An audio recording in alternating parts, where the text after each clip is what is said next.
السلام علیکم۔ بسم اللہ الرحمن الرحیم۔ دوستو، آج میں آپ کو ایک ایسے واقعے میں لے کر جا رہی ہوں جسے سن کر انسان کا دل نرم ہو جاتا ہے، ایمان تازہ ہو جاتا ہے اور نکاح کی اصل حقیقت سمجھ میں آتی ہے۔ یہ کسی بادشاہ، کسی شہزادے، کسی فلم یا کسی کہانی کا قصہ نہیں ہے۔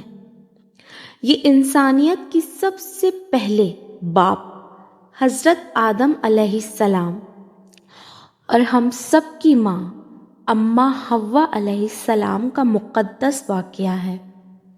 ذرا آنکھیں بند کیجیے اور سوچیے، نہ دنیا، نہ شہر، نہ محل، نہ شعور، صرف جنت ہے، سکون کی جنت، اور وہاں ایک انسان اکیلا۔ اللہ تعالیٰ نے آدم علیہ السلام کو عزت کے ساتھ پیدا فرمایا، فرشتوں نے سجدہ کیا، جنت کی نعمت عطا ہوئی، ہر طرف روشنی ہی روشنی، پرندوں کی نغمگی، درختوں سے بہتی نہریں، لیکن ایک چیز نہیں تھی، ساتھ۔ آدم علیہ السلام بات کرنا چاہتے تھے، احساس بانٹنا چاہتے، کسی کے ساتھ بیٹھ کر اللہ تعالیٰ کا ذکر کرنا چاہتے، مگر کوئی نہیں تھا۔ یہاں سے ہمیں پتہ چلتا ہے، انسان جتنا بھی کامیاب ہو جائے، اکیلا ہو تو دل ویران ہی ہوتا ہے۔ ایک دن آدم علیہ السلام نیند میں تھے، اسی دوران اللہ تعالیٰ نے ان کی ایک پسلی سے حوا علیہ السلام کو پیدا فرمایا، نرم مزاج، باحیا، پرسکون۔ جب آدم علیہ السلام کی آنکھ کھلی، سامنے ایک وجود کھڑا تھا۔ آدم علیہ السلام نے پوچھا، آپ کون ہیں؟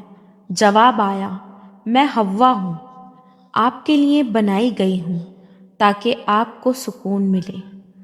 اسی لمحے آدم علیہ السلام کے چہرے پر مسکراہٹ آ گئی۔ اللہ تعالیٰ نے فرمایا، ہم نے تم دونوں کو ایک دوسرے کے لیے پیدا کیا تاکہ تم ایک دوسرے میں سکون پاؤ۔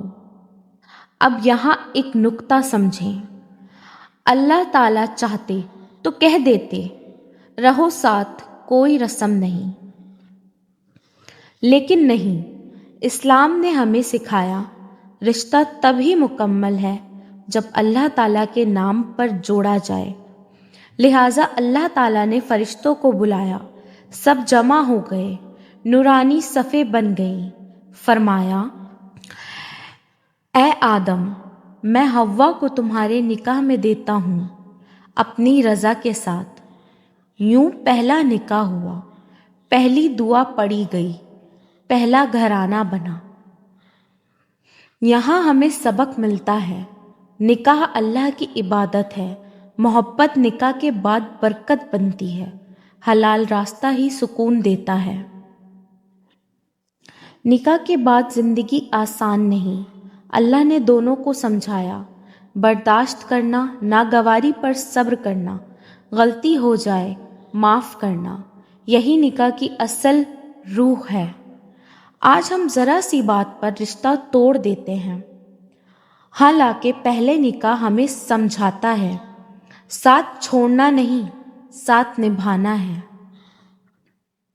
شیطان نے وسوسہ ڈالا، غلطی ہو گئی، مگر دیکھیں، نہ آدم علیہ السلام نے حوا علیہ السلام پر الزام ڈالا، نہ حوا علیہ السلام نے آدم علیہ السلام کو برا کہا۔ دونوں نے کہا، یا رب، ہم نے اپنی جانوں پر ظلم کیا، اگر تو معاف نہ کرے تو ہم تباہ ہو جائیں گے۔ یہاں سے ہمیں سبق ملتا ہے، رشتوں میں میں نہیں، ہم ہوتا ہے۔ غلطی ہو تو سب سے پہلے اللہ کی طرف پلٹیں، الزام نہیں، اصلاح کیجیے۔ پھر دونوں زمین پر آئے، نہ مکان، نہ روشنی، نہ کپڑے، نہ کوئی چیز، مگر ایک نعمت ساتھ تھی، ایک دوسرے کا ساتھ۔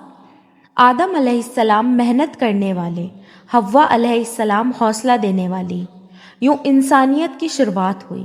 اللہ نے انہیں سکھایا کھیتی کیسے ہوتی ہے، زندگی کیسے گزرتی ہے، بچے کیسے پالے جاتے ہیں، گھر کیسے بسایا جاتا ہے۔ یہ سب نکاح کے نظام کے تحت ہوا۔ اس قصے میں صرف تاریخ نہیں، زندگی کا فارمولہ ہے۔ نکاح عزت ہے، رشتہ برداشت سے چلتا ہے، شوہر محافظ ہوتا ہے، بیوی دل کا سکون ہوتی ہے۔ اللہ کے بغیر کوئی رشتہ مضبوط نہیں رہتا۔ آج اگر ہمارے گھروں میں لڑائیاں ہیں، طلاقیں بڑھ رہی ہیں، بے برکتی آ رہی ہے، تو وجہ یہی ہے کہ ہم نے نکاح کو رسم بنا دیا، عبادت نہیں۔ دوستو، حضرت آدم علیہ السلام اور اماں حوا علیہ السلام کی کہانی ہمیں یاد دلاتی ہے، اللہ جب جوڑ دے تو وہ رشتہ مقدس ہوتا ہے۔ آئے دعا کرتے ہیں، یا اللہ ہمارے گھروں میں محبتیں اتار دے، ہمارے نکاحوں میں رحمتیں رکھ، ہمیں معافی، برداشت اور وفا سکھا، آمین۔ اگر ویڈیو پسند آئے، ہر گھر تک یہ پیغام پہنچائیں، شاید کسی کا ٹوٹا ہوا رشتہ بچ جائے۔